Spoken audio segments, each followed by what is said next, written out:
Vamos entonces, porque tenemos hoy una extraordinaria ocasión. Más que predicar, voy a tomarme la tarea de brindar una exposición, más una enseñanza que una predicación. Hoy queremos detenernos sobre algunos principios interesantes de la doctrina de nuestra fe. Algunos principios que valen la pena traer a nuestra memoria y que vale la pena que la iglesia los conozca, los tenga bien presentes en su peregrinar, en su andar, en su formación. Y después de haber transitado largas semanas, estuve cuantificando cuánto tiempo ya tenemos hablando de Moisés, y tenemos, 7 meses hablando de nuestro formidable personaje. 7 meses de exposición y hemos apenas rajuñado la corteza formidable de las doctrinas, de los tesoros de sabiduría consagrados en este personaje por demás interesante y fundamental de la historia de Israel.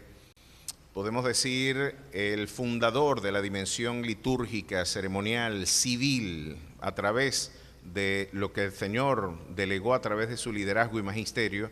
Podemos ver que los orígenes y la formación del Estado de Israel realmente estuvieron a cargo de Moisés. Un personaje interesantísimo. Lo cierto es que estamos ante un personaje formidable por su carácter. Debe ser muy difícil ser Josué cuando Moisés no estuvo.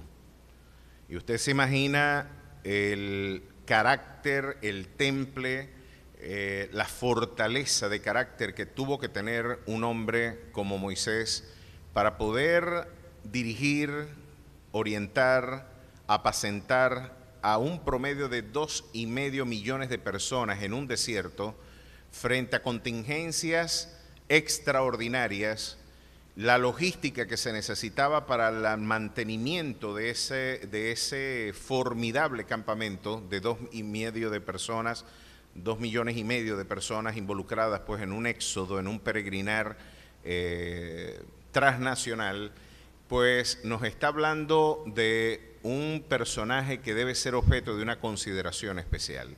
La historicidad de Moisés es incontrovertible, a pesar de que el esfuerzo de la teología racionalista alemana y de gran parte del esfuerzo de la teología contemporánea, usted puede creer que grandes esfuerzos académicos se adelantan para desmentir la historicidad del texto bíblico, para negar que estos son registros auténticamente históricos, desde el personaje de Jesús y ni hablar de los personajes patriarcales o de la comunidad de la que estamos hablando, entre otras cosas, quizás por el esfuerzo geopolítico que hoy se adelanta, de tratar de demostrar que el territorio palestino no pertenece a Israel.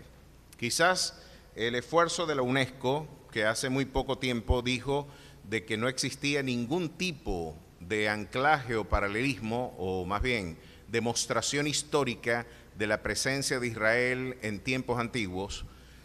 Esta consideración la dice la misma UNESCO como dependencia de la ONU, la misma ONU que hoy adelanta la agenda globalista con su agenda de ideología de género, sus campañas proabortistas, la eutanasia, la calentología como criterio para la articulación de los parques industriales en distintos países, o el movimiento disruptivo migratorio como un elemento para desdibujar y poner en tabula rasa la experiencia geopolítica regional de distintos continentes o de distintos espacios geopolíticos. Lo que sucedió en Siria y hoy está desdibujando la identidad étnica y cultural de Europa, y lo que está sucediendo con el pueblo venezolano, donde 7 millones de venezolanos parece que fueron las víctimas de esta agenda globalista, tratando de desdibujar la identidad cultural de algunas comunidades latinoamericanas. Hay que decirlo, lamentablemente.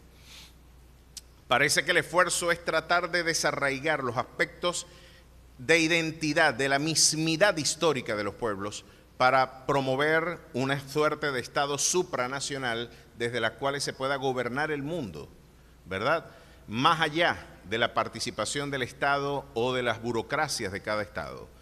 Esto parece que es la agenda de la ONU, y la UNESCO persigue sus objetivos con Israel diciendo de que no hay forma de demostrar que históricamente el pueblo de Israel tuvo ocupación en el territorio hoy llamado palestino. Por cierto, y se llama Palestina por razón de Roma, no por razones históricas. Porque antes de la ocupación romana, el pueblo, el nombre, por supuesto, del territorio en primera instancia fue de Canaán. Así incluso algunos jeroglíficos y algunas evidencias arqueológicas lo han demostrado, tenía por nombre Canaán, y luego se llamó Israel, que luego se fragmenta en dos episodios geopolíticos, la Israel y el territorio de Judá, para luego transicionar en el modelo romano en Palestina, porque Palestina es la expresión, en este caso, en lenguas antiguas, de filisteo. Y decían que era el pueblo de los filisteos, los enemigos jurados de Israel, el que de alguna manera, esa fue la forma en la que Roma quiso llamar a ese espacio territorial y geopolítico.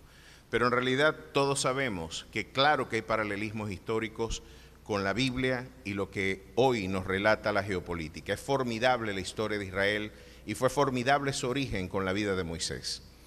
La vida de Moisés misma fue un ejemplo porque ciertamente Moisés dejó todo para sufrir el oprobio. Cristo Jesús también dejó el trono para hacerse en forma de siervo y padecer una muerte ignominiosa como fue la muerte de la cruz. Jesús, de alguna manera, le fue revelado, en este caso a Moisés, le fue revelada la visión del antiguo pacto, la visión con la que Dios entraría en un pacto con el pueblo de Israel, y ciertamente Jesús vino a ser aquel por el cual se inauguró un nuevo pacto también, que hoy permite que la iglesia y la comunidad gentil sea integrada dentro de las promesas de los padres. Así que tenemos paralelismos significativos. Hay mucho que aprender de Moisés y hoy me quiero detener en algunos aspectos importantísimos para nuestra formación espiritual. A esto que hemos titulado el principio de los tipos. Cómo algunos elementos simbólicos del Antiguo Testamento son un símbolo, una representación de lo que de forma clara y manifiesta en el nuevo pacto se ilustra como un principio de fe. Un tipo, en este caso, es una representación dirigida, señalada, ordenada por Dios para servir de ilustración a principios espirituales. Son representaciones o símbolos, esto es algo interesantísimo, que habla de la unidad de la Biblia, a pesar de que tiene muchos autores, por lo menos 40 autores, escrita en 3 idiomas, hebreo, arameo y griego koiné, 3 continentes, Europa, Asia y el mismo África, 40 autores, 1600 años de composición, y usted puede ver una unidad conceptual en toda la exposición narrativa y argumentativa, preceptiva del documento. A pesar del esfuerzo de algunos pseudoapologistas católicos que hoy afirman de que la Biblia se la debemos, ¿verdad?, algunos concilios celebrados en la Edad Media y en la era patrística, yo creo que la Biblia no se la debemos a ningún consenso humano, porque ninguna profecía vino por voluntad humana, sino que los santos hombres de Dios fueron inspirados por el Espíritu Santo. Y esa palabra fue consagrada. Que la iglesia reconozca lo que Dios instituye, no significa que es la iglesia la que instituye lo que Dios tiene que decir. La iglesia lo que tiene es que reconocer lo que Dios instituyó. Porque en términos de valoración espiritual, ¿qué tiene más valor? ¿La voz de un hombre o la voz de Dios? ¿Necesita Dios la validación del hombre? ¿Quién le dio a él primero para que él tenga que devolverle? ¿Quién le enseñó a él sabiduría para que él demande de él consejo? Pues se va a acercar la hierba y se va a marchitar la flor, pero esta palabra eternal nunca pasará. A su nombre sea la gloria. Se secará la hierba, se marchitará la flor, pero la palabra del Señor permanecerá para siempre. Así que ella no necesita el reconocimiento nuestro. Lo interesante es que un documento de 2000 años antes de la era cristiana haya prefigurado de manera tan perfecta los eventos acontecidos en el siglo I. cómo de manera tan perfecta el tabernáculo, la serpiente de bronce, el cordero pascual, podían servir como un elemento tipológico, una representación simbólica del carácter incontrovertible de la naturaleza revelada de nuestro Rey y Salvador en el Nuevo Pacto. ¿Cómo un documento puede prefigurar de manera tan armónica, tan sistemática, de manera tan simétrica? Porque pareciese que lo que estamos viendo y veremos a continuación fue redactado por el mismo autor del Nuevo Testamento, pues estamos llegando a la conclusión correcta. A pesar de que Dios usó hombres para la redacción de la Biblia, el auténtico autor del documento es el Espíritu Santo.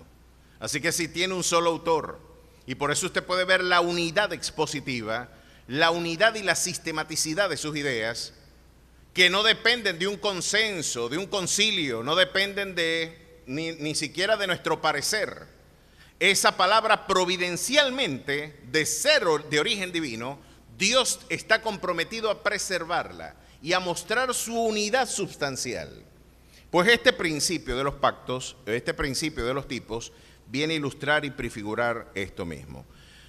Vamos a ver, porque quizás vamos con los dos primeros imágenes, vamos a hablar en primera instancia, y yo creo que del Cordero Pascual, si tenemos allí, Edwin, y vamos a ver lo que esto tipifica. Vamos a ver qué tenemos acá.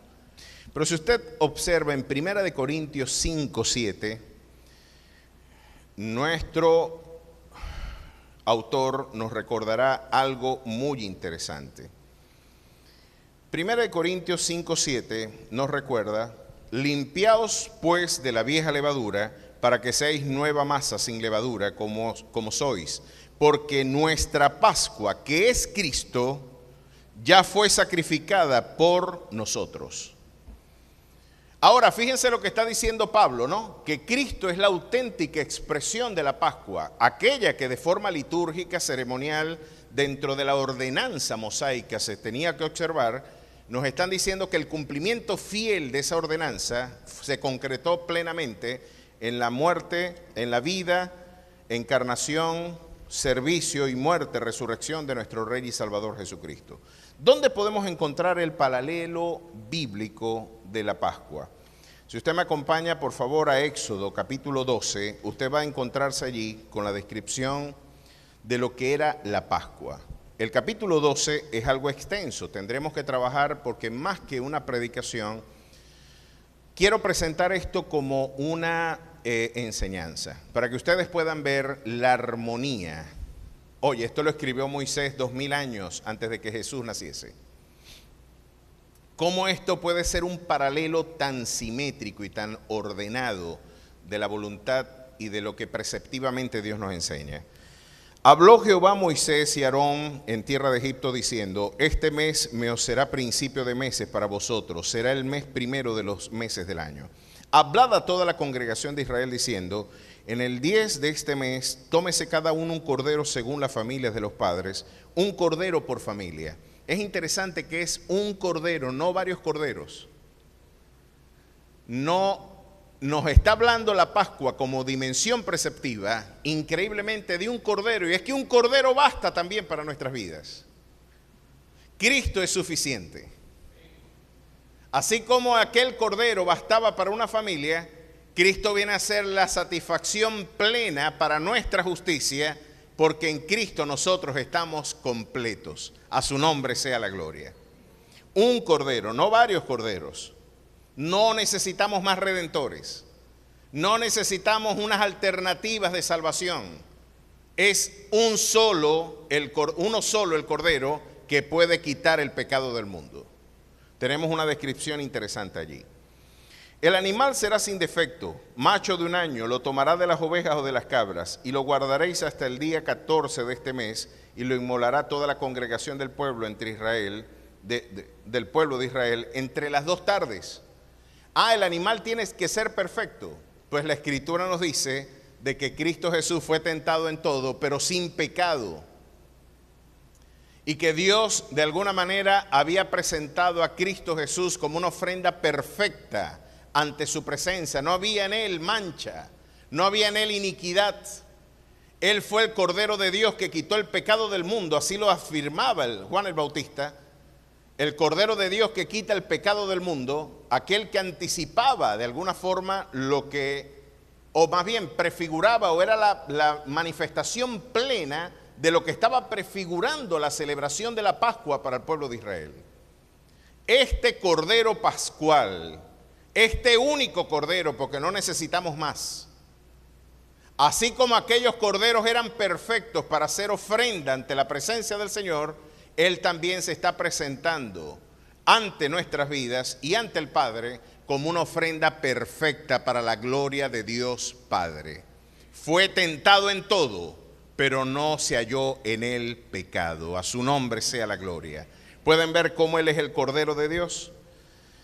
Y os tomarán de la sangre y la pondrán en los dos postes y en el dintel de las casas en que lo han de comer. Ah, caramba, la sangre del Cordero tenía que ser vertida en los dos postes de cada casa. Pues el autor de la epístola a los Hebreos nos dice que sin derramamiento de sangre no se hace remisión de los pecados. Usted tiene que por medio de la fe apropiarse de la justicia divina que Él compró a precio de sangre. Y la casa que no tuviese en sus dinteles esa sangre tampoco sería eximida de la condenación, ni de la muerte de los primogénitos. Era necesario comerse al Cordero como nosotros también necesitamos probar, vivir todo Cristo en nuestras vidas. No, yo quiero solamente una parte de Cristo. Yo nada más quiero este pedacito del Evangelio. A mí nada más me interesa saber esto de Jesús. No, el que quiere conocer y vivir la Pascua va a tener que vivir la vida plena de Jesús en su vida. Y estar bajo la sangre de ese precioso Cordero que quitó el pecado del mundo. ¿Cuántos dan gloria a su precioso nombre? Pues así como Israel estaba en servidumbre también, nosotros estábamos esclavizados en nuestros pecados y en nuestras iniquidades. Estaba bajo una dura opresión, nos describe el capítulo 2 del libro de Éxodo. Una opresión, una carga onerosa sobre el pueblo de Israel. Pues de la misma manera, ¿quién puede negar que nuestros pecados no eran una carga onerosa sobre nuestras vidas? Y esa carga lamentablemente nos oprimía, nos mantenía esclavizados a una pasada manera de vivir, donde los vicios, las apetencias y nuestras conductas desviadas nos mantenían pues en una onerosa esclavitud espiritual. Pues así como usted se encontraba en esclavitud, así como el pueblo de Israel se encontraba en esclavitud y encontró libertad a través del Cordero Pascual, usted también se encontraba en una onerosa esclavitud espiritual y encontró libertad en Cristo Jesús a través de su muerte. ¿Pueden ver ese paralelo? Oye, ¿quién le dijo a Moisés que Jesús iba a hacer eso? ¿Quién le dijo a Moisés los paralelismos formidables que podíamos encontrar, por ejemplo, en Isaías 53? Acompáñenme un momentito y usted podrá ver allí los paralelismos, entre otras cosas. La teología judía tiene dificultades con la lectura de este texto después de la muerte de Jesús y de su resurrección. Miren, si el siglo VII antes de Cristo, díganme ustedes si realmente Isaías no estaba viendo de manera preclara y diáfana la manifestación del Rey y Salvador Jesucristo en esta imagen. Capítulo 53. ¿Quién ha creído nuestro anuncio? ¿Y sobre quién se ha manifestado el brazo de Jehová? Subirá cual renuevo delante de él y como raíz de tierra seca. No hay parecer en él ni hermosura, le veremos más sin atractivo para que le deseemos.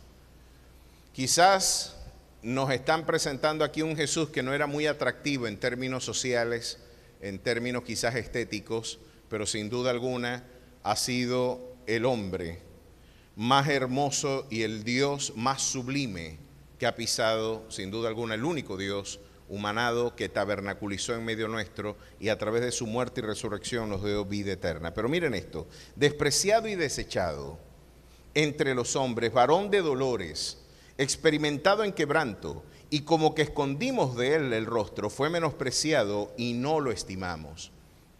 Ciertamente llevó él nuestras enfermedades y sufrió nuestros dolores, y nosotros le tuvimos por azotado, por herido de Dios y abatido.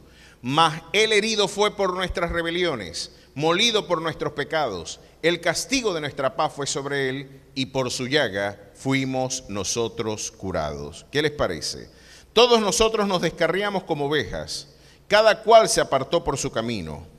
Mas Jehová cargó en él el pecado de todos nosotros. Angustiado él y afligido, no abrió su boca. Como cordero fue llevado al matadero, y como oveja delante de sus trasquiladores enmudeció y no abrió su boca. Por cárcel y por juicio fue quitado, y su generación, ¿quién la contará? Porque fue cortado de la tierra de los vivientes, y por la rebelión de mi pueblo fue herido. Y se dispuso con los impíos su sepultura, mas con los ricos en su muerte. Es impresionante la descripción profética que nos brinda aquí Isaías. Nos está diciendo, miren lo que dice aquí: se dispuso con los impíos su sepultura, mas con los ricos fue en su muerte. La imagen y quizás la traducción nuestra no nos permite anticipar lo que realmente entendemos nosotros por sepultura, pero Jesús murió entre inicuos, pecadores y las personas de más baja estima de la sociedad, dos delincuentes. Pero fue sepultado, fue puesto su cuerpo, su cadáver fue puesto en un lugar de un rico, de José de Arimatea. ¿Cómo podía Isaías saber esto 7 siglos antes de que pasara? Esto nos habla de la hilvanación, de la unidad del testimonio bíblico, y de que a pesar de que Dios utilizó 40 autores para su redacción y configuración, realmente es uno el autor de este documento, el Espíritu Santo de vida. Su nombre sea la gloria.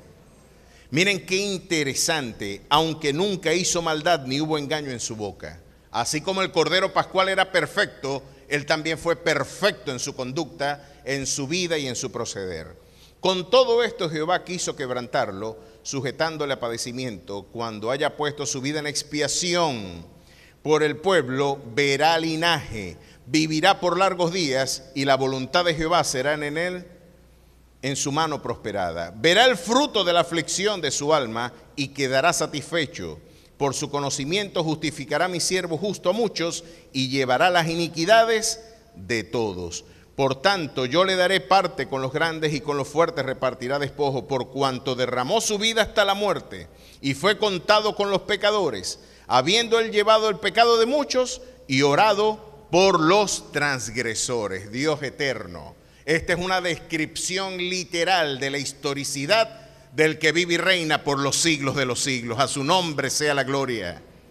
¿Le cabrá a alguien la menor duda? De hecho, los judíos tienen dificultad en leer este texto en el día de hoy, y muchos afirman de que este es uno de los textos prohibidos de las lecturas rabínicas, entre otras cosas por la evidente e incontrovertible imagen de un Jesús al que todos pueden ver plasmado en esas líneas. Pareciera que Isaías estaba viendo la descripción de los eventos de su muerte cuando redactó el capítulo 53 de su libro, porque fue el Espíritu Santo quien brindó la dirección y la luz. ¿Pueden ver ustedes que Jesús es el Cordero Pascual? Encontramos liberación a través de ese Cordero. Había que comerlo completo, así como usted tiene que hacer suyo todo Jesús. El Cordero vivo no servía como instrumento de redención. Por eso las palabras de Pedro cuando le dicen, Señor, que ningún mal te acontezca, Jesús tuvo que reprenderlo y decirle, apártate de mí, Satanás, porque pones tropiezo. Él tenía que morir, y tenía que morir de la forma en la que murió, tal como nos la describe el capítulo 53 del libro de Isaías. ¿Se dan cuenta? La Pascua judía viene a anticipar entonces el proyecto redentor que Cristo Jesús consumó en la cruz del Calvario. Nuestra Pascua ya fue celebrada. ¿Cuándo?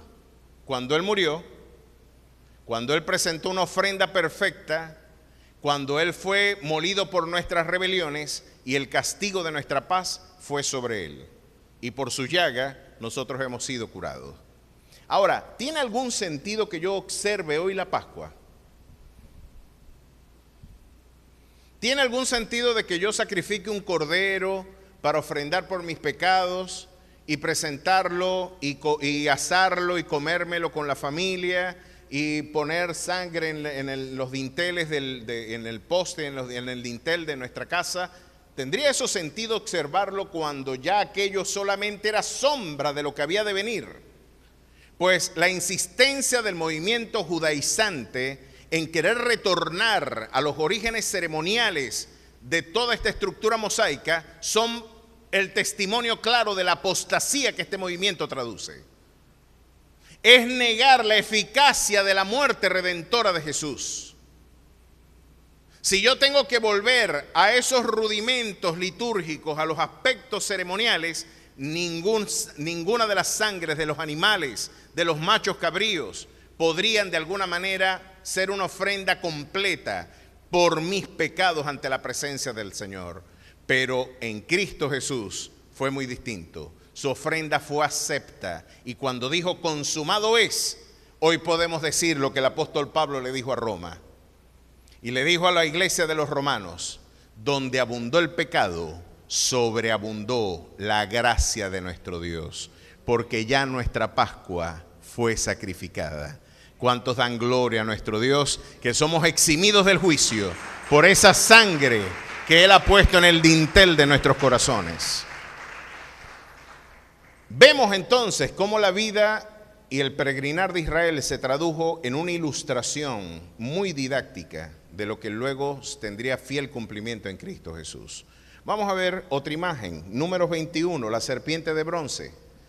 Esta serpiente de bronce se convirtió en una interesante forma en la que el pueblo también encontró salvación.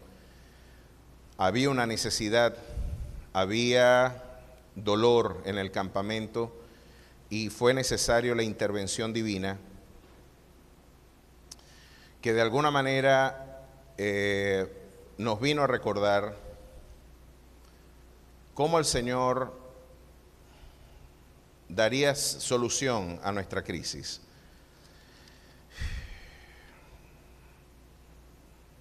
Capítulo 21. ¿Lo tenemos allí? Verso 5. Y habló el pueblo contra Dios y contra Moisés. Qué interesante, ¿no? El mismo pueblo que encontró en el Cordero Pascual la respuesta redentora, porque todo Egipto sufrió lo que Israel no padeció por razón del Cordero Pascual. Hermanos, ustedes y yo somos salvos no porque somos un mejor pueblo, porque somos bonitos o porque tenemos algo mayor esplendor que el resto de la gente, de ninguna manera. Usted fue salvo por la obra redentora de ese Cordero Pascual que quitó el pecado del mundo, de nuestro Rey y Salvador Jesucristo. Pero es interesante que este pueblo parece que estaba suspirando por volver a Egipto una vez más. Y murmuraba contra Dios y murmuraba los padecimientos que fueron propios en su peregrinar.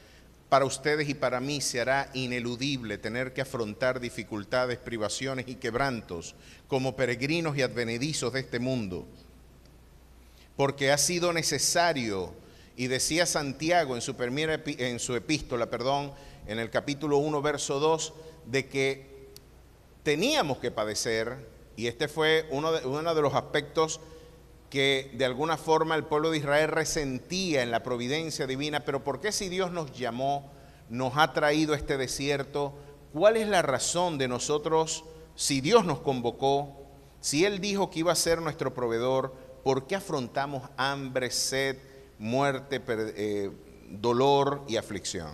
Por esta razón: tened por sumo gozo cuando os halléis en diversas pruebas, sabiendo que la prueba de vuestra fe produce paciencia. Mas tenga la paciencia su obra completa, para que seáis perfectos y cabales, sin que os falte cosa alguna. Si esto usted no lo tiene claro, usted va a murmurar contra Dios.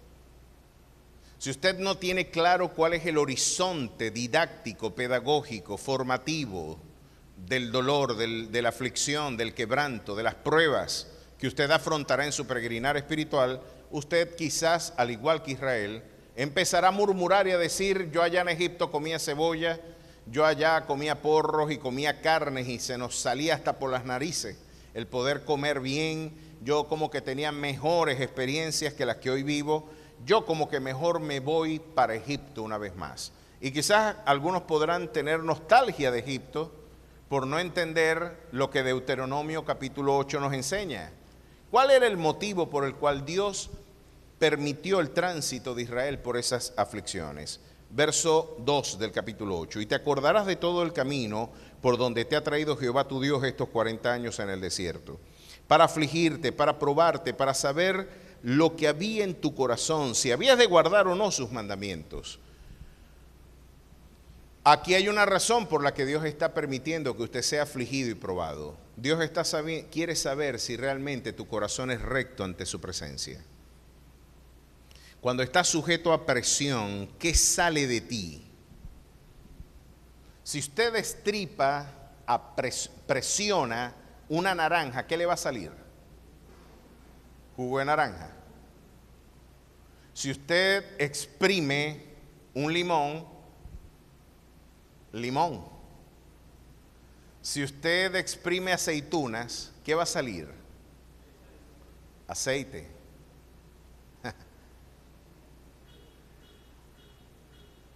Ahora, si usted exprime una naranja, que por fuera se ve una naranja, y le sale agua de coco, usted dice: esto no es naranja. Si a usted lo exprimen y sale Cristo, usted es un cristiano. Pero si a usted lo exprimen y salen calumnias, murmuraciones, en vez de alabanza, quejabanza y murmuración contra Dios, usted no es de Cristo. Las pruebas definen de qué naturaleza estamos hechos. Y siempre pongo la imagen de que usted pone a hervir una papa y pone a hervir un huevo. El mismo fuego, las mismas circunstancias, endurecen a uno y ablandan al otro. Entonces no son las circunstancias, es la naturaleza de la que está hecho el material. Allí se sabe quién es de Cristo y quién no es de Cristo. Así que estas pruebas ponen en evidencia lo que nuestro corazón esconde. Una muy buena razón para que Dios pueda evaluar la naturaleza de nuestro carácter. Y te afligió y te hizo tener hambre, y te sustentó con maná, comida que no conocías tú ni tus padres la habían conocido, para hacerte saber que no solo de pan vive el hombre, mas de todo lo que sale de la boca de Jehová vivirá el hombre. Interesante que había hambre terrenal, pero Dios respondió al hambre terrenal con una dieta celestial. Es como si Sofía me pide chocolate y yo le diga: si usted se tiene que comer el pollo. Queremos una dieta de placer inmediato, pero el Señor, como buen padre, no me va a dejar comer lo que yo quiero, sino lo que Él considera es lo mejor para mi vida. De la misma manera, ellos pedían codornices, carne, y Dios les enviaba su palabra como respuesta ante la crisis. Y vas a aprender a comerte mi palabra, y vas a aprender a vivir como viendo al invisible, y vas a alimentarte, porque no solamente de pan vivirá el hombre, sino de toda la palabra que salga de mis labios. Porque esta palabra es lámpara, es luz, es pan auténtico para nuestras vidas. Y esta es otra de las razones por la cual, ante nuestra hambre terrenal, Dios insiste en darnos una dieta celestial. Miren todas las imágenes que podemos consagrar. Cristo luego será entendido como el pan del cielo, y el que vino a venir a satisfacer nuestra hambre espiritual. Él es el auténtico maná, que al igual que el maná, descendió del cielo para darnos vida eterna. A su nombre sea la gloria. Miren qué interesante. Reconoce asimismo en tu corazón que como castiga el hombre a su hijo, así Jehová tu Dios te castiga. Verso 12. No suceda que comas y te sacies, edifiques buenas casas en que habites, y tus vacas y tus ovejas se aumenten, y la plata y el oro se multipliquen, y todo lo que tuviese se aumente, y se enorgullezca tu corazón. Parece que hay riesgos en la prosperidad. Aunque alguien podría decir, no es que la gente cambia cuando Dios la prospera, es que realmente fue así siempre. La prosperidad lo que hace es poner en evidencia lo que el corazón escondía, al igual que la aflicción. Al igual que la aflicción, cuando te exprimen, sale un jugo distinto a lo que tú parecías ser. Parece que la prosperidad pone en evidencia nuestros egoísmos, nuestra soberbia, nuestra altivez, nuestra prepotencia, nuestra autosuficiencia, y lejos de quererle dar los créditos y la gloria a nuestro Dios, queremos atribuirlas a nuestras competencias y triunfos. Parece que la prosperidad muchas veces, como dijo en una ocasión, si no me equivoco, fue William Baxter, uno de los grandes expositores del puritanismo del siglo XVII. Creo que fue William Baxter cuando nos recordaba diciendo de que por cada alma que cae por razón de la aflicción, caen 4 por razones de la prosperidad. Es decir, parece que la prosperidad nos hace más vulnerables que las mismas aflicciones. Parece que nuestro corazón se vuelve egoísta, egocéntrico. Y esto lo advirtió el Señor, que te hizo caminar por un desierto grande y espantoso, lleno de serpientes ardientes y de escorpiones. Es importante para lo que estamos estudiando con la serpiente de bronce. Que se sustentó con maná en el desierto, comida que tus padres no habían conocido, afligiéndote y probándote para la postre hacerte bien. Y digas en tu corazón, mi poder y la fuerza de mi mano me han traído esta riqueza. Si no, acuérdate de Jehová tu Dios, porque Él te da el poder para hacer las riquezas, a fin de confirmar su pacto que juró a tus padres, como en este día. ¡Qué bendición! Miren qué interesante lección. Recuerden que Deuteronomio es la lectura retrospectiva de Moisés, ya en los montes de Moab. Pareciera que estaba viendo hacia atrás y le está diciendo al pueblo, ¿te acuerdas lo que sufrimos allá? ¿Te acuerdas lo que padecimos aquí? ¿Te acuerdas lo que pasó en Mara? ¿Te acuerdas lo que pasó en Horeb? ¿Te acuerdas lo que pasó en el peregrinar en el desierto? Ahora permíteme darte una interpretación. Vamos a resemantizar lo que vivimos y vamos a interpretar cuál fue el propósito integral de Dios en este programa. Pues ya nos lo está dando aquí en Deuteronomio, nos está dando un resumen de toda la experiencia de la peregrinación del pueblo, la necesidad que tenía de ser afligido, la necesidad de tener que ser procesado por un conjunto de aflicciones que pusieran en evidencia su naturaleza y su dependencia en él. Pues el pueblo llegó y murmuró. En el capítulo 21 de Números nos recuerda el pueblo que estaba añorando cuando lo exprimieron, no salió jugo de naranja, a pesar de que parecía una naranja. Estaba saliendo la auténtica naturaleza de ese pueblo. El pueblo que Jehová juró, este pueblo, esta generación no va a entrar. Solamente va a entrar Josué y Caleb, porque ya me tienen hasta aquí. Van a pasar sus hijos, pero de 20 años para arriba, juro yo, y vivo Jehová, y yo ante mi propia presencia. Este no fue como Carmona Estanga, que juró sobre sí mismo. Él juró sobre sí mismo. No, Jehová sí puede jurar sobre sí mismo. Él sí puede jurar sobre sí mismo. No tiene alguien más. Y dijo Dios, ninguno de estos rebeldes va a entrar a la herencia que yo les prometí. ¿Creen que no vale la pena? Pues no se las voy a dar. Y les dio, después de todo, lo que su malcriado corazón de alguna forma no logró aceptar con humildad. Y miren lo que pasó. ¿Por qué nos hiciste subir de Egipto para que muramos en este desierto? Pues no hay pan ni agua y nuestra alma tiene fastidio de este pan tan liviano. Estaban murmurando del maná, que es tipo de Cristo. Es como diciendo, Cristo no me es suficiente, chico. Yo quiero algo más. Este pan tan liviano, el maná, ya estoy fastidiado de comer eso. Quiero una experiencia nueva. Quiero algo nuevo. Naguará, si usted pone en perspectiva lo que esta gente hizo. Mi pastor decía, siempre me trae mucha risa porque el pastor leía esto y decía, chico, para matarlo. Decía el pastor, decía, la verdad es que un pueblo rebelde provoca a cascarlos, muchachos, provoca a darle. Porque en verdad era una rebelión sistemática y Jehová envió. Ahora, usted puede criticar a Israel, pero estos somos nosotros cuando somos afligidos. Igualito nos ponemos. Y mira cómo el Señor me tiene aquí. El pastor dijo que Dios es soberano.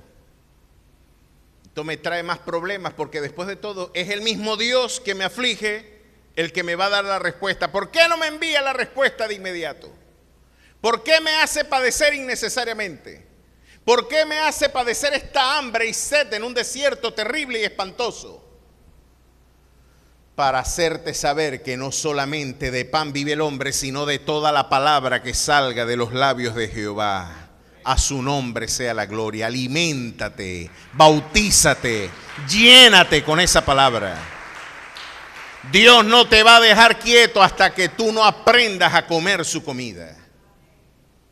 Oye, y por allá dijo amén alguien a quien yo amo profundamente y que ella me obligó a comer cosas que a mí no me gustaban. A papá y a mamá se les ocurrió meterse a vegetarianos cuando yo tenía 7 años. Imagínense un niño de 7 años que lo que quiere es comer es hamburguesas, empanadas fritas, comer dulces y comer helados, comer chico como un maracucho, patacón, empanadas, agüita de sapo, y te vas a meter a vegetariano a los 7 años. Yo estaba que guarimbiaba en la casa. Decía, mamá comiendo proteína vegetal que dicen que es carne, y decían en el restaurante Maranata, que era un lugar donde íbamos a comer, esto es carne vegetal, sabe igualito a carne, y yo la probaba y esto es plástico, muchachos, dame carne de verdad. Y meterse vegetariano por 2 años, cuando yo estaba en un proceso de formación de mi carácter, que lo que quería era comer cosas, lo que todo el mundo comía. A mí me daba pena decir que era vegetariano en el colegio. Me enseñaron a amar ahora las verduras y ahora se me hace impensable comer sin vegetales. Y yo llamo y digo, oye, pero es que hay cosas que se aprenden a fuego y sangre. Hay cosas que no te entran en el carácter de otra manera, ¿sabes? Gloria a Dios por los desiertos. Gloria a Dios por la austeridad y por todo lo que traduce la dependencia en nuestras vidas, porque Dios nos enseña a comer lo que realmente nos conviene. Gloria sea su nombre, para hacernos entender que no solo de pan vivirá el hombre. Pero murmuraron, ¿y qué les pasó? Y Jehová envió entre el pueblo serpientes ardientes, que mordían al pueblo, y murió mucho pueblo de Israel por haber murmurado contra Jehová. Entonces el pueblo vino a Moisés y dijo, hemos pecado por haber hablado contra Jehová y contra ti. Ruega a Jehová que nos quite de nosotros estas serpientes. Y Moisés oró por el pueblo. Y Jehová dijo a Moisés, hazte una serpiente ardiente y ponla sobre un asta, y cualquiera que fuere mordido y mirare a ella, vivirá. Y Moisés hizo una serpiente de bronce y la puso sobre el asta, y cuando alguna serpiente mordía a alguno y miraba a la serpiente de bronce, vivía. ¿Qué les parece? Es interesante. ¿Y qué traduce esta serpiente de bronce? Pues es nada más y nada menos que Cristo Jesús. El bronce en toda la literatura bíblica, desde Apocalipsis, desde Génesis hasta Apocalipsis, el bronce ha tipificado juicio. Y es que Cristo Jesús tuvo que estar sujeto a un juicio, y fue por ese juicio que reposó en él que nosotros podemos adquirir justicia. Ahora, esa serpiente de bronce, así como fue levantada en un asta, nuestro Redentor también tuvo que ser levantado en una cruz, en un campamento. Y todo aquel que mire a ese Redentor también será eximido de condenación y tendrá vida eterna. Todos los que a él lo miren, ciertamente resplandecerá la luz del Evangelio y tendrán salvación y vida eterna. A su nombre sea la gloria. Cristo Jesús es esa serpiente de bronce. La mortandad fue por causa de la murmuración. Nosotros, al igual que en ese episodio, ninguno de los que fueron mordidos por serpientes, que es un tipo de lo que Satanás hace a través, por supuesto, de la condenación que nosotros en nuestra propia constitución inicua y corrupta disponemos, pero que Satanás de alguna manera impulsa tentándonos y nos impulsa llevándonos al compromiso de arrastrarnos a la condenación.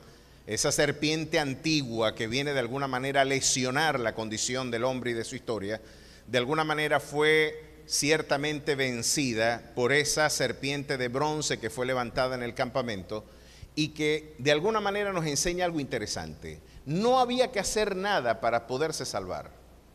Lo único que había que hacer era mirar. No tenían que hacer algo. Vamos a hacer algo para salvarlo de la pica de culebra. No. Mira a la serpiente de bronce. Y mirándola, ciertamente podían encontrar salvación o podían ser eximidos de la muerte.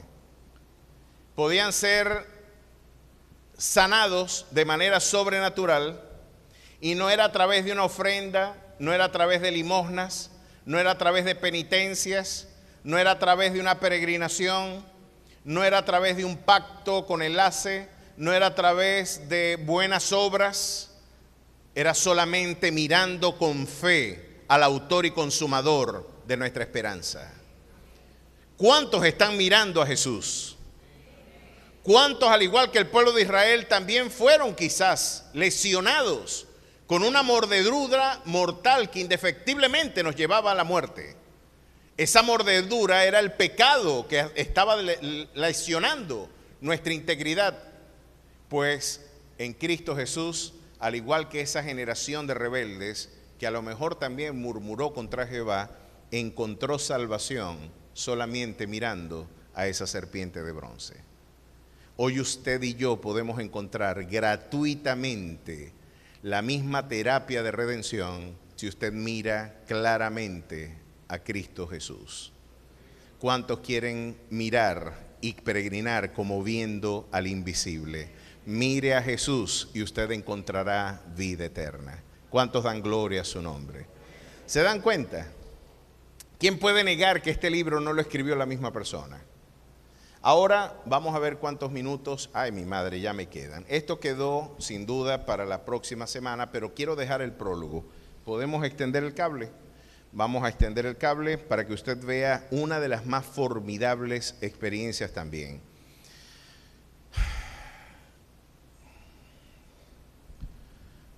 Estamos hablando ahora del tabernáculo. Mientras estiramos el cable, vamos a ver cómo hacemos para poder yo estar abajo y ustedes tener una versión animada del tabernáculo de Moisés. Vamos a ver cómo el Señor también nos ilustra a través de este mueble, a través de este recinto donde Él manifestó su gloria, cómo se podía prefigurar también la imagen de nuestro Rey y Salvador en ese mobiliario. Vamos a verlo, porque no es un inmueble, porque se mueve. Inmueble es algo que no se mueve. Esto eran muebles que se mudaban. Y nos habla de la necesidad que Dios tenía de poder habitar en medio de su pueblo. Dios siempre ha querido estar cerca de su pueblo. Y qué maravillosa bendición que ahora nosotros como iglesia somos ese tabernáculo para nuestro Rey y Salvador, para el Espíritu Santo, porque somos templo y morada de Dios. ¿Qué le parece a usted pensar que lo que vamos a estudiar ahorita ahora se está cumpliendo en usted como iglesia y en cada uno de nosotros como sacerdotes, como reyes y sacerdotes llamados para vida eterna? Ahora usted, su cuerpo, es templo del Espíritu Santo. Miren la interesante y formidable necesidad de Dios tener intimidad con su pueblo, de Dios querer habitar en medio de su pueblo. Vamos, y esto vale la pena que usted lo tenga allí. Bueno, ya vimos que la serpiente era de bronce, lo que tipifica ciertamente juicio. La serpiente era hecha semejante a de los que causaban la muerte, Cristo fue hecho semejante de carne y de pecado a causa del pecado, es decir, que tomó la forma de hombre para poder redimir a los hombres. La serpiente era sin veneno, a pesar de que fue semejante a lo que causaba, y en este caso tipificaba, en este caso la muerte. Él era inocuo porque fue perfecto en su conducta. La orden era mirad y ser salvos, no había que hacer nada para encontrar salvación. El remedio, una sola mirada salvaría al pecador, o al que en este caso le había picado la culebra. ¿Y por qué no aprovechó a algunos el mirar la serpiente? Entre otras cosas, no encontraron salvación, precisamente fueron los que no la miraron. Los que consideraban que era una estupidez la respuesta de Moisés. Alguien podría decir que es una estupidez también el pensar de que es tan fácil salvarnos solamente creyéndole a Jesús.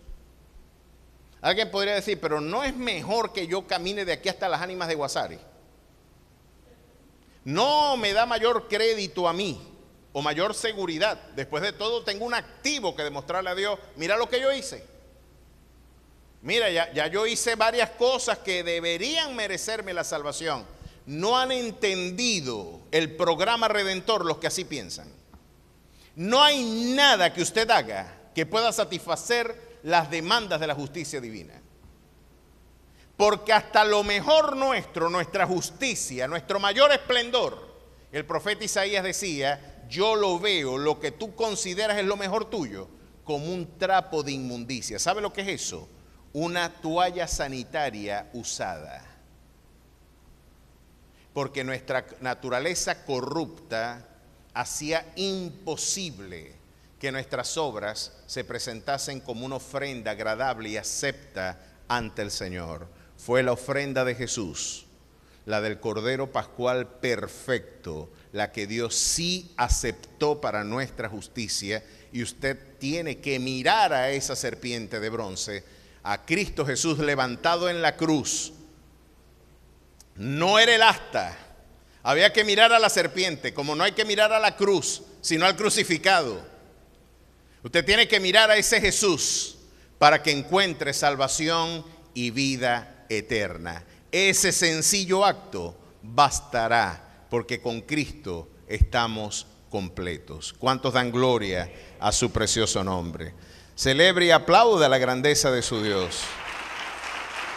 Muy bien, vamos a ver ahora una imagen maravillosa, porque vale la pena ahora ver este extraordinario mobiliario que nos viene a tipificar un apartado maravilloso. Si ustedes me acompañan a Éxodo capítulo 25, Dios le dijo al pueblo, le dio una orden a Moisés de construir un tabernáculo.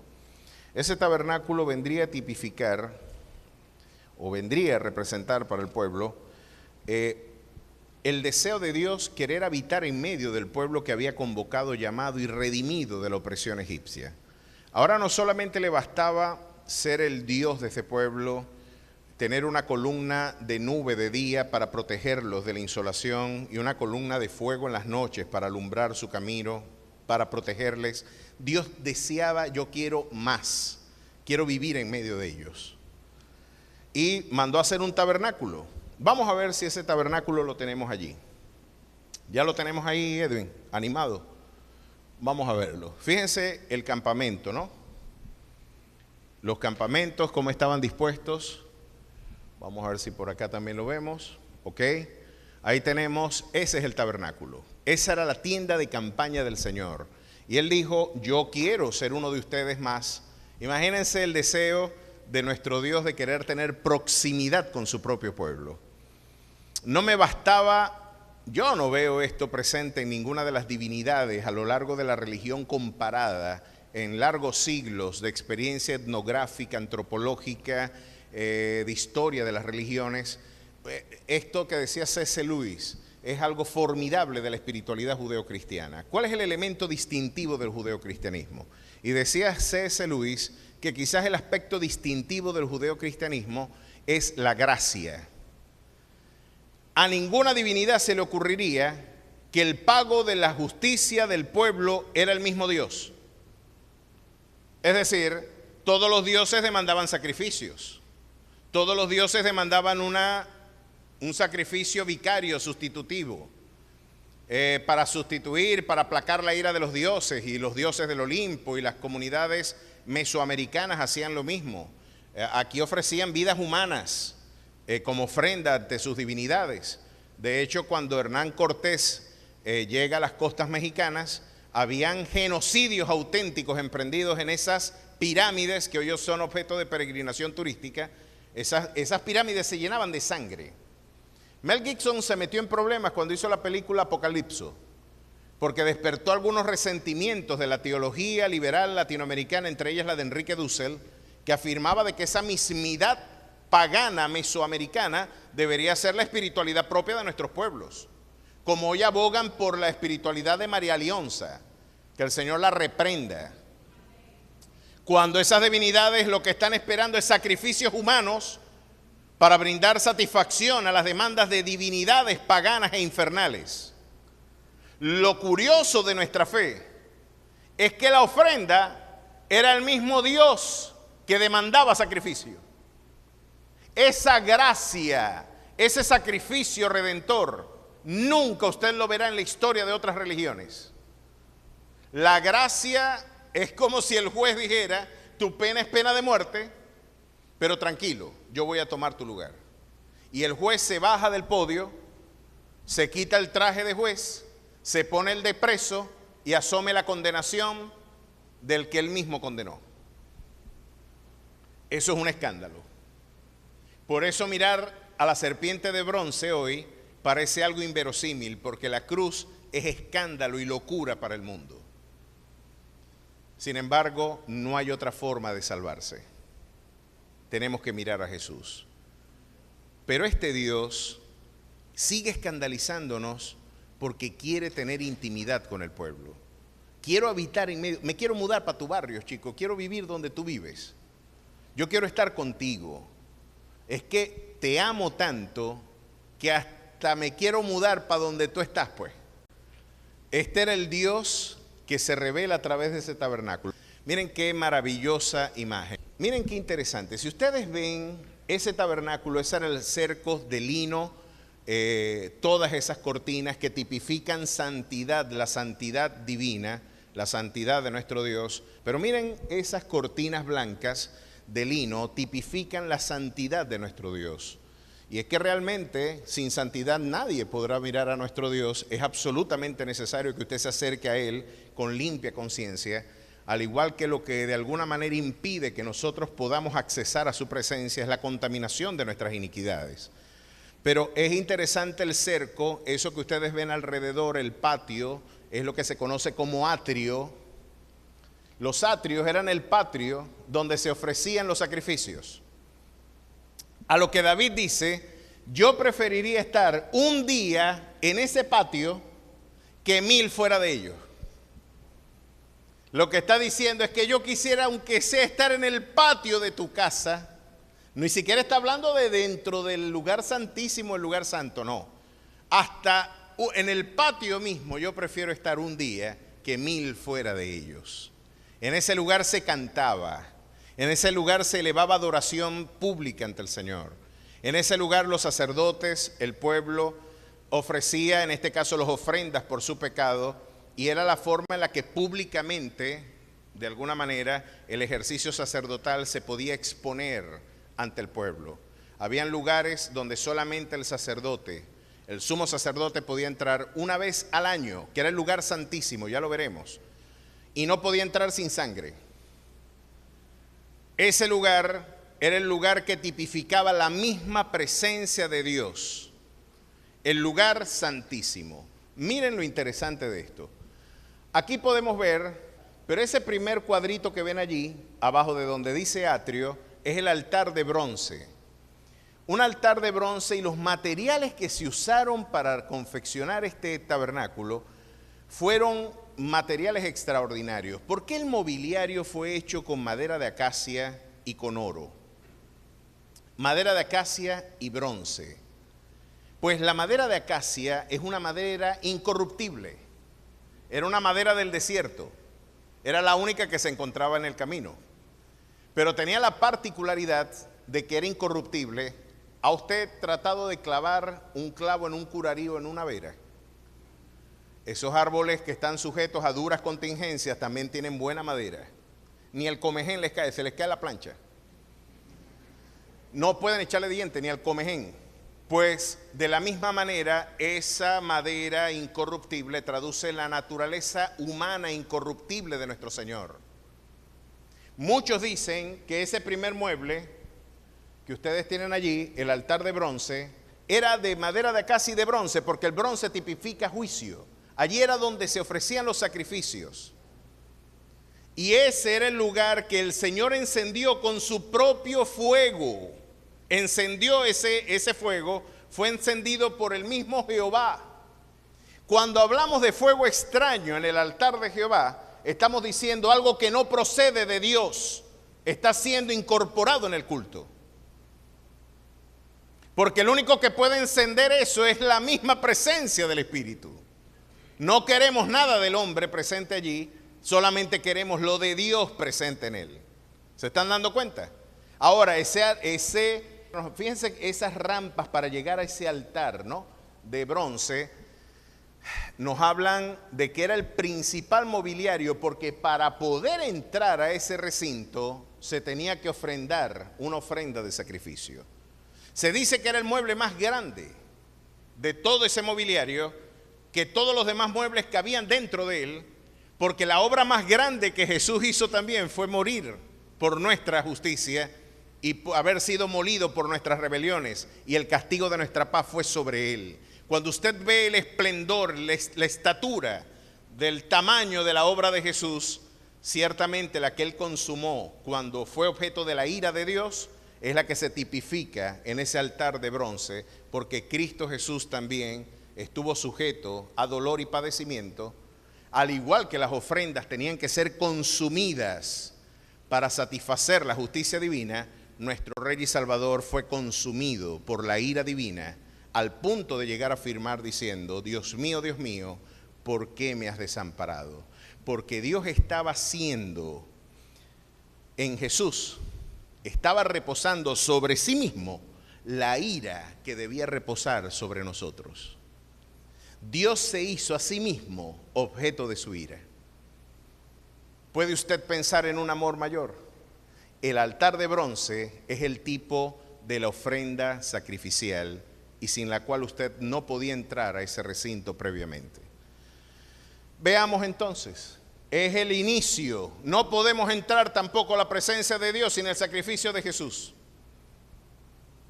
No podemos entrar más adelante, no podemos caminar, solamente va a ser un contemplador. Vamos a salir un momentico del tabernáculo.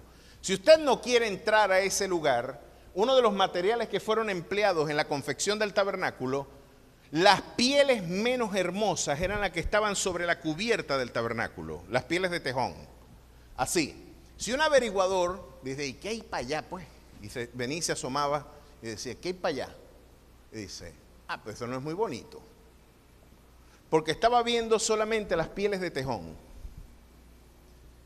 Le pasa lo mismo al incrédulo cuando quiere ver como Zaqueo sin ser visto y mirar desde lejos. Vamos a ver cómo será el Señor desde afuera. No, yo no quiero un compromiso serio con Él. Yo nada más quiero ver, palpar más o menos cómo será eso de Cristo. Y se asoma así, tratando de mirar por encima de ese cerco. Se va a encontrar que va a haber pieles de tejones que no son muy atractivas, y dicen: no es tan bonito, no es tan atractivo. No, la belleza de ese recinto está en su interioridad. Hay delicias a su diestra, porque en su presencia es donde hay plenitud de gozo.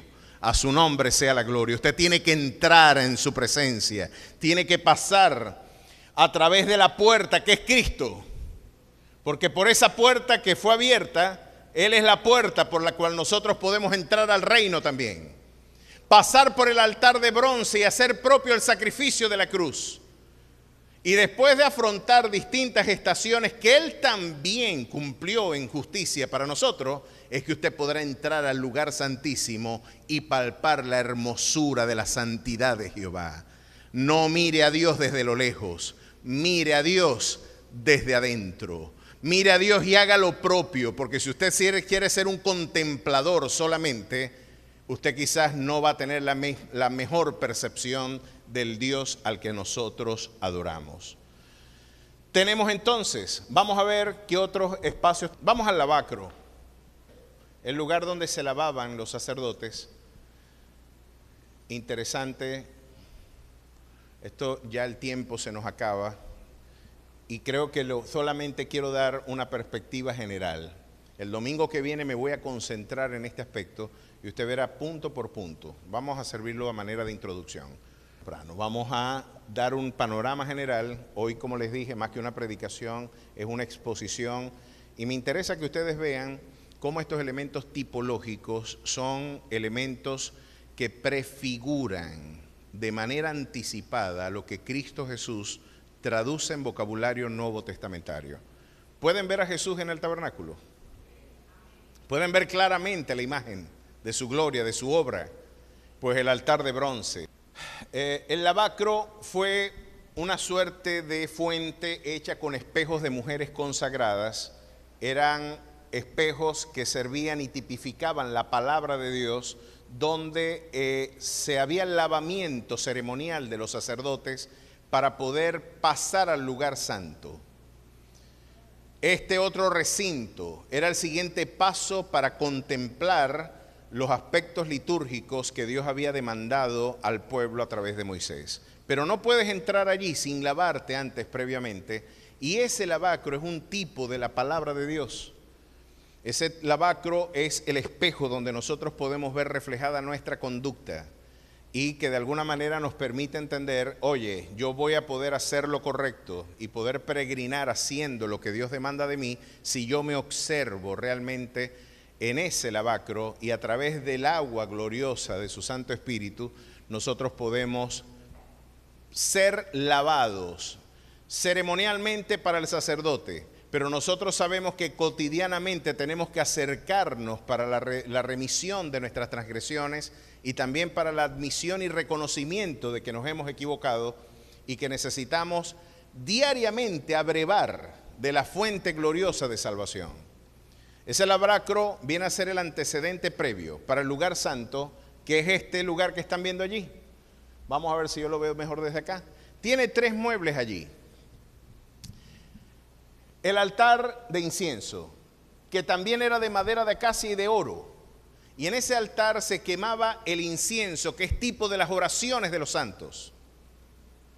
Servía como antecedente para que el sumo sacerdote, por supuesto, una vez al año, y no sin sangre, entrase ante la presencia del Señor.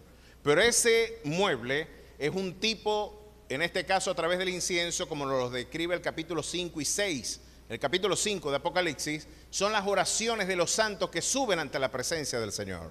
Sus oraciones nunca dejan de ser contestadas, porque Dios puede responder a sus oraciones de 3 maneras: sí, no o espera. Pero no también es una respuesta. Nunca ese incienso será, si usted lo ofrenda con limpia conciencia, nunca dejará de subir ante su presencia. Y esas oraciones, quizás, como dijo Spurgeon, creo que fue George Mueller el que lo afirmó: estoy muy ocupado, y como estoy muy ocupado, voy a invertir más tiempo en oración, porque la manera más expedita de resolver un problema es poniéndome de rodillas ante la presencia del Señor. Fíjense qué interesante. Altar de incienso. Allí se estaba ofreciendo ese incienso. Vamos a ver acá los panes de la propiciación. Bueno, en esa mesa los panes eran colocados como un tipo de lo que Cristo tipifica también como pan de vida para el creyente, como el pan de vida para el creyente, que vino a ser, como lo vimos hace un momento en el capítulo 8 de Deuteronomio, el maná del cielo que descendió y que nos enseñó que no solo de pan vivirá el hombre, sino de toda la palabra que salga de la boca de Jehová. ¿Para cuántos Cristo ha sido el pan de vida para sus vidas? Él es el pan de vida y el auténtico maná que descendió del cielo para su restauración, para su vida eterna. Vamos a ver el candelabro, que es otro mueble importantísimo. Miren ese candelabro precioso que tipifica también a Jesús. Ese candelabro fue forjado a mano, a punta de golpes, así como todos los golpes reposaron sobre nuestro Señor. Ni un golpe fue eximido de él para nuestra justicia. Y era alumbrado con aceite de olivas. Eso era lo que mantenía encendido, lo que prefigura y tipifica la unción de su Santo Espíritu. Es interesante que ese candelabro viene a tipificar lo que Jesús es para la iglesia, la luz del mundo. Él viene a alumbrar también los ojos de nuestro entendimiento, y es a través de la unción del Espíritu, a través del aceite, ¿verdad? Era que podía iluminar. De la misma manera, esos pabilos tipifican, ¿saben que esos pabilos tenían que ser recogidos? Lo interesante es que la luz anterior, los pabilos que encendían a través del aceite, no se colocaban en un platico aparte, porque los logros del pasado, de alguna manera, no es la luz de antes la que de alguna manera nos sirve, es la luz de hoy la que tiene que estar encendida siempre en nuestras vidas. Pero lo interesante es que esos pabilos eran guardados en un platico, tipificando que aún nuestras obras pasadas tienen valor para con nuestro Dios. Así que interesante la forma en la que la iglesia también alumbra en el mundo. Cosa interesante le dijo Jesús en el libro de Apocalipsis a algunas de las iglesias que mantuvieron resistencia a lo que Dios había comisionado en ellas, que si no se arrepentían, quitaría el candelero de en medio de ellas, y es un testimonio de que dejarán de alumbrar en donde se encuentran si ustedes no se arrepienten. Si ustedes no toman una conducta distinta, dejarán de alumbrar. Ya lo decía Oswald Hendrich, tú dejas de crecer hoy y dejarás de enseñar mañana. ¿Pueden ver a Jesús aquí? Increíble, 2000 años antes de su advenimiento, cómo este mueble viene a tipificar su gloriosa obra. Vamos a entrar al lugar santísimo y con esto vamos culminando. ¿Saben que ese velo que está entre el lugar santo, que es este, y el lugar santísimo, ese velo, según la tradición, ni dos yuntas de bueyes podían romperlo, jalando uno de otro?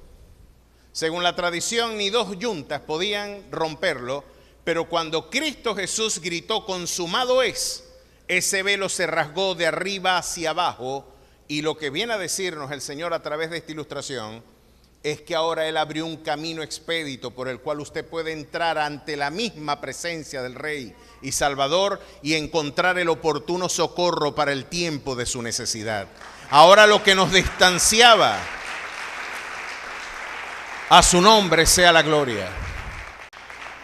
Ahí no se podía entrar, solamente el sacerdote una vez al año, y algunas tradiciones dicen que los sacerdotes entraban con una cabullita amarrada al tobillo por si se morían adentro, porque la misma presencia del Señor de haber entrado indignamente los mataba. No hay un registro bíblico de que eso haya sucedido, les estoy narrando parte de la descripción de la tradición rabínica. Pero miren lo interesante de esto, tenían tanta reverencia. Oye, cuando dejen de sonar el vestido, que vamos a ver lo que tipificaba las campanillas en los vestidos del sumo sacerdote y los granados, que son tipo de los dones del Espíritu y del fruto del Espíritu. Fíjense lo interesante, ¿no? El fruto y los dones dan un sonido armonioso en el peregrinar. Los dones solamente dan sonidos estridentes, porque hablar en lengua sin amor es como metal que resuena o címbalo que retiñe. Las granadas, como tipo del fruto, vienen a armonizar y a matizar el sonido estridente de las campanillas, lo que tipificaba de que el sacerdote estaba caminando de manera correcta y con un sonido armonioso. Bueno, yo me imagino que cuando dejaban escuchar el sonido de las campanillas, algunos dirían que habrá pasado adentro. Ahí no puede entrar nadie. Y por eso lo amarraban, lo jalaban en todo caso, pero ahí no se le ocurría entrar a nadie. ¿Qué le parece a usted poder pensar que hoy tenemos acceso a ese lugar, poder entrar al trono sublime de su gracia y hallar en él el oportuno socorro para el tiempo de nuestra necesidad. ¿Qué le parece a usted poder pensar que eso que era un mueble, que le era impensable al pueblo, que el mismo David decía, yo quiero estar en el atrio aunque sea, ahora usted puede tener su propio corazón, puede ser el lugar mismo donde habita la presencia del Señor? Qué maravillosa bendición, que yo creo que ni siquiera hemos entendido el alcance sublime de esta verdad.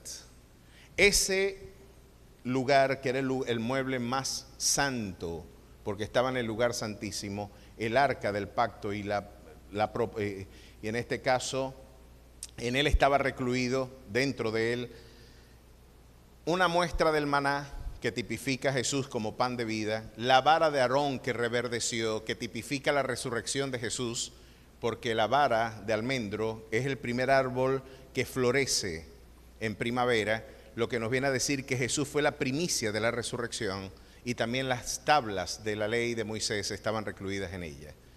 En esa arca, sobre ese mueble, de alguna manera, estaba nada más y nada menos que dos querubines que tipifican lo que ustedes han visto en el capítulo 4 del libro de Apocalipsis o el capítulo 1 del libro de Ezequiel. 4 arcángeles y seres vivientes que claman día y noche diciendo, santo, santo, santo es el Dios Todopoderoso, el que era, el que es y el que ha de venir. Tipifica la misma presencia de Dios. Y esas varas era el lugar sobre los hombros de los sacerdotes, era que podía ser transportada. Eso no lo podía transportar más nadie.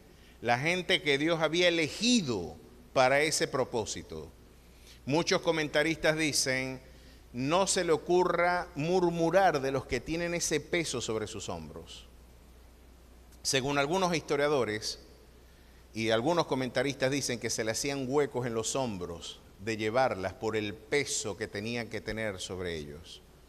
Dios nos libre de meternos con aquellos que tienen la responsabilidad del peso ministerial. No es lo mismo ver las cosas desde afuera que vivirlas y sentir el peso de la responsabilidad del llamado. Interesantísimas verdades esperan por nosotros la semana que viene y vamos a desentrañarlas y escudriñarlas una por una. ¿Qué les parece? ¿Cuántos dan gloria a su nombre? La semana que viene nos vamos a consagrar a estudiar el tabernáculo. ¿Cuántos pudieron ver a Jesús en este mobiliario? ¿Cuántos pueden ver a Jesús en el Cordero Pascual? ¿Cuántos pueden ver a Jesús en la serpiente de bronce que fue levantada cuando la contingencia de la muerte, del dolor y la aflicción aguijoneó al pueblo de Israel, producto de su rebelión? Pues a pesar de nuestras rebeliones, Él siguió insistiendo en levantar a Cristo Jesús en el campamento para que todo aquel que a Él le mire encuentre salvación y vida eterna. Y quizás hoy usted también está lesionado por el pecado. Quizás hoy usted también necesita un encuentro con el que fue levantado en el campamento entre las 2 tardes. Ese que al igual que esa serpiente es necesario que usted mire para poder eximir su vida de la muerte y de la condenación. Si hoy usted quiere conocer a Jesús, si usted hoy necesita su presencia, yo le invito a que usted cierre sus ojos y repita conmigo esta oración. Allí donde usted se encuentra, olvídese de quien está a su lado, dígale al autor y consumador de su fe lo siguiente: Señor Jesús, yo creo en tu palabra. En respuesta a ella, yo me acerco a ti. Perdona mis pecados. Escribe mi nombre en el libro de la vida. Séllame y bautízame con tu Santo Espíritu y haz de mí una nueva criatura. En Cristo Jesús. Amén y amén. Si usted repitió con convicción estas palabras, este sencillo acto de fe, esta es la palabra de fe que predicamos: si tu boca confesare que Jesús es el Señor, y si en tu corazón tú crees que Dios le levantó de entre los muertos, tú serás salvo. Tan sencillo como mirar la serpiente de bronce, hoy usted también puede, creyendo que Dios le levantó de entre los muertos y afirmando con sus labios de que Jesús es el Señor, hoy usted también podrá darle un nuevo curso a su vida. Si esa es su condición, permítame orar por usted. Allí donde usted se encuentra, vamos a estar todos de pie y vamos a orar por aquellos que quizás hoy en su mundo, en su fuero interno, han tomado esta determinación por Jesús. ¿Hay alguien en esta mañana? Levante su mano si alguien por primera vez hizo esta oración conmigo. Si alguien por primera vez la hizo. Dios bendiga al caballero. ¿Alguien más? Dios bendiga a la señora, la señorita. Dios le bendiga. Vamos a invitarlos acá. ¿Qué les parece? Permítanme orar por ustedes y denme el privilegio de yo poder estrechar sus manos y poder, con un fuerte aplauso, vamos a invitarles a que pasen acá al frente. Permítame orar por ustedes y permítanme clamar ante la presencia del Señor por sus vidas. Que Dios le bendiga. Dios me le guarde. Un placer. Dios te bendiga. Dios te guarde. ¿Alguien más? ¿Alguien más quiere tener el placer de poder mirar a aquel que fue levantado en el campamento? Es una metáfora de lo que ustedes hoy públicamente están haciendo. A lo mejor venimos con una biografía deshecha, con lesiones de nuestra vida, en nuestra alma. Hoy, al igual que todos nosotros que habíamos sido picados por esa culebra, habíamos vivido una vida de quebrantos, de dolor y de condenación inevitable, hemos decidido mirar a Jesús. Y hoy ustedes públicamente, al dar testimonio de mirar a Jesús, también encontrarán la misma justicia que por la fe nosotros hemos hecho propia. Ponga su mano hacia este lugar y oremos por ellos. Oremos por sus vidas y por sus familias, por sus proyectos, anhelos y esperanza. Dios y Padre Celestial, gracias por este momento. Gracias porque tu palabra dice que cuando un pecador pasa de muerte a vida hay fiesta en los cielos, oh Dios. Gracias por lo que tú has hecho en ellos, porque esta es tu obra sublime y maravillosa, tu extraña obra, la que a pesar de no poderla entender, oh Dios, tú te ha placido, Dios, en la eternidad de tu amor, avivarla a través de los siglos. Bendice, oh Dios, estas dos preciosas vidas que hoy públicamente han reconocido la necesidad de mirarte para encontrar salvación. Quédate en ellos, glorifícate, oh Dios, en sus vidas, en sus familias, sus proyectos, sus anhelos y esperanzas, todos ellos delante de ti. Guárdales y bendíceles, que como iglesia y como familia en la fe tendremos cuidado, como siempre lo hemos dicho, en darte la gloria y la alabanza solamente a ti. En Cristo Jesús. Amén y amén. Que Dios me les bendiga mucho. Vamos a darles un fuerte aplauso. Mientras nuestra hermana Karina tiene algo más que compartir con ustedes. Que Dios les bendiga. Bienvenidos, bienvenidos a la familia de Dios. Continuaremos la semana que viene y seguiremos explorando este formidable y maravilloso estudio acerca del tabernáculo de Moisés. Dios me les bendiga.